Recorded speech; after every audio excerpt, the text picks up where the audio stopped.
bahwa teknologi diciptakan dengan sebuah tujuan mulia, yaitu untuk membantu dan memudahkan kehidupan manusia.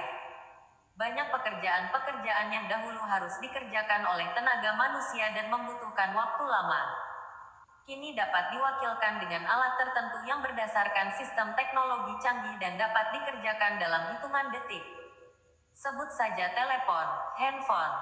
Telepon menciptakan perubahan besar pada peradaban umat manusia. Jarak tidak lagi berpengaruh dalam interaksi dan komunikasi manusia. Dengan handphone, manusia bisa berkomunikasi dari satu belahan dunia ke belahan dunia lainnya hanya dengan hitungan detik. Manusia dapat mengirim pesan tertulis hanya dengan menggunakan SMS, Messenger, atau email yang 2 atau 3 dekade lalu. Pesan tertulis masih berbentuk kertas dan membutuhkan waktu berhari-hari lamanya untuk sampai ke alamat tujuan. Handphone membuat dunia tidak berjarak dan ada di genggaman kita. Temuan lainnya yang tidak kalah luar biasanya adalah internet. Siapa yang tidak mengenal internet saat ini? Mulai dari pelosok terpencil hingga kota metropolis nan megah, akrab dengan teknologi ini. Internet mengangkat dan menghapus sekat-sekat batasan dunia dan menjadikan dunia tanpa batas. Semuanya serba terhubung. Tinggal mengetik apapun yang kita inginkan, internet menyajikan semuanya di hadapan kita. Dan kini, hampir semua alat teknologi canggih, berbasiskan dan dapat terkoneksi dengan internet. Internet menjadi gaya hidup dan simbol modernisasi hampir di seluruh lapisan masyarakat. Masyarakat muda atau generasi muda menjadi penguasa atas teknologi ini. Mereka memanfaatkan dan mengeksplorasi internet semaksimal mungkin untuk menunjukkan eksistensinya sebagai anak muda yang up to date terhadap dunianya. Tapi pernahkah kita berpikir bahwa perkembangan teknologi yang semakin cepat pada dasarnya merupakan sebuah paradoks yang mungkin tidak semua orang menyadarinya? Teknologi saat ini adalah milik anak muda. Mereka terlahir dalam kondisi di mana dunia telah memiliki peradaban teknologi yang canggih.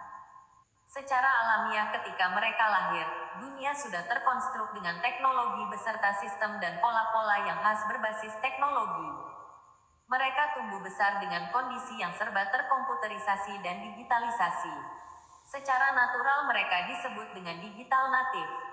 Sedangkan generasi sebelumnya, orang tua mereka, kakek nenek mereka, terlahir dengan pola terdahulu di mana teknologi masih sangat sederhana. Orang tua, kakek nenek terpola dan terbentuk dengan cara dan sistem yang lebih terbelakang dan lebih sederhana di mana hal tersebut mempengaruhi pola pikir, pola sikap, dan perilaku keseharian yang terbawa hingga kini. Dan saat ini orang tua, kakek nenek mereka merupakan subjek migrasi dalam hal peradaban. Dari peradaban sederhana dengan pola-polanya yang juga sederhana menuju peradaban teknologi digital beserta pola dan sistem yang berjalan saat ini. Mereka kita sebut dengan istilah digital migran. Terdapat gap yang cukup lebar antara pola pikir, sikap, dan perilaku dari dua generasi yang berbeda ini. Kebiasaan dan pola hidup sehari-hari mencerminkan perbedaan itu dengan sangat eksplisit.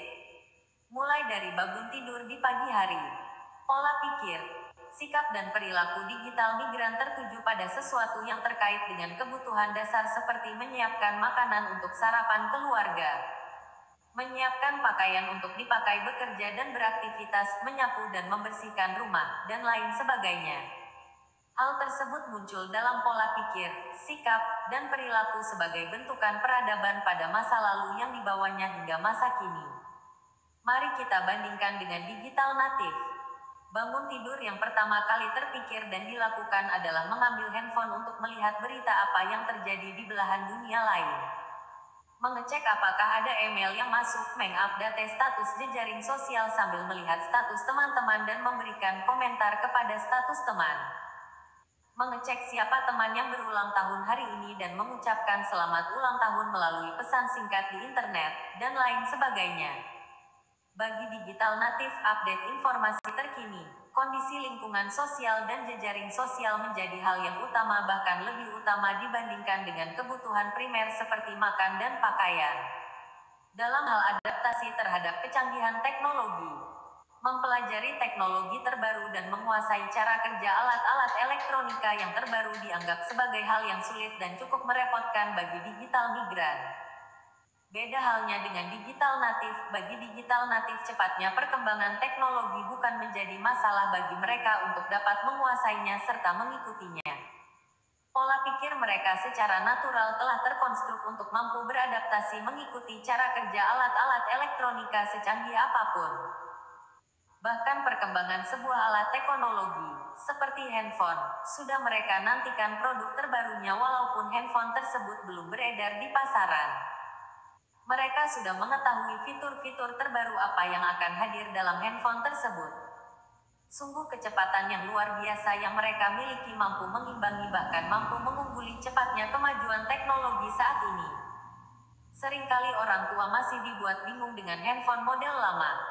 Bagaimana cara membuka pesan masuk, bagaimana mengirim email, bagaimana membuka fitur-fitur sederhana, dan biasanya mereka meminta bantuan kepada anak-anak mereka untuk melakukannya. Dan seringkali sang anak berkata, masa begitu saja gak bisa, si mama, kan sudah aku ajari berkali-kali. Bagi anak cara kerja alat itu sangat sederhana, tapi sementara bagi orang tua, hal itu merupakan sebuah kerumitan yang luar biasa. Orang tua boleh senang dan berbangga dengan cerdasnya anak terhadap kemajuan teknologi dan penguasaan teknologi. Anak menjadi lebih cepat belajar dalam hal apapun karena adanya pendukung berupa alat teknologi dan internet. Tetapi di sisi lain, ada sisi gelap yang harus disadari. Gap antara kemampuan anak dan orang tua semakin lebar sehingga pengawasan orang tua terhadap perkembangan dan proses pembelajaran anak menjadi sulit untuk dikontrol. Karena ketidakmampuan orang tua untuk mengimbangi kemampuan anak yang berjalan lebih cepat. Contohnya adalah banyaknya kasus kekerasan yang dilakukan oleh anak, kasus penyalahgunaan narkotika di kalangan remaja, pornografi dan seks bebas yang semakin menjamur, dan kasus-kasus lainnya. Diakui atau tidak, peran teknologi informasi yang begitu bebas, dan kemajuan teknologi yang begitu pesat turut mewarnai kasus-kasus di atas. Ketika sekolah memanggil orang tua siswa karena anaknya kedapatan menyimpan video dan gambar-gambar porno di handphonenya, atau ketika siswa terlibat tawuran dan penggunaan narkotika yang disulut oleh ajakan atau provokasi teman-temannya melalui handphone atau melihat melalui video di internet, orang tua biasanya kaget dan beberapa di antaranya tidak bisa menerimanya. Menurut mereka, anak mereka adalah anak yang baik dan penurut. Orang tua seringkali melihat anaknya belajar di kamarnya dengan menggunakan fasilitas internet yang tersedia. Namun orang tua tidak tahu bahwa internet yang tersedia justru digunakan untuk keperluan di luar proses belajar. Internet digunakan untuk membuka situs-situs porno, membuka video kekerasan, membuka informasi mengenai jenis-jenis narkotika, serta situs lainnya yang bertema kenakalan remaja. Anak semakin cerdik dengan menyembunyikan hal-hal tersebut dari ketidaktahuan dan ketidakpahaman orang tuanya terhadap dunia maya. Dan sampai kapanpun, kecerdikan anak tidak akan mampu ditandingi dengan kondisi orang tua yang hanya bersikap pasif dan tidak peduli dengan kemajuan teknologi. Gap pemahaman terhadap teknologi antara anak dan orang tua ini tidak boleh dibiarkan. Perlu peran aktif orang tua untuk mensiasati agar perilaku negatif tidak singgah di diri anak. Atau jika sudah terlanjur terjadi, perlu sebuah pemikiran bagaimana menghentikan dan meluruskan anak kembali kepada norma-norma yang berlaku di keluarga dan masyarakat. Mau tidak mau, orang tua harus melek teknologi, orang tua harus akrab dengan teknologi. Jika sulit untuk memahami dan mempelajari sendiri, orang tua bisa minta bantuan kepada keluarga, sanak saudara, tetangga atau orang yang ahli di bidang komputer dan internet, misal guru sekolah, untuk memberikan pemahaman bagaimana membuat setting filter komputer di rumah terhadap hal-hal yang berbau kekerasan, pornografi, narkotika, dan lain sebagainya.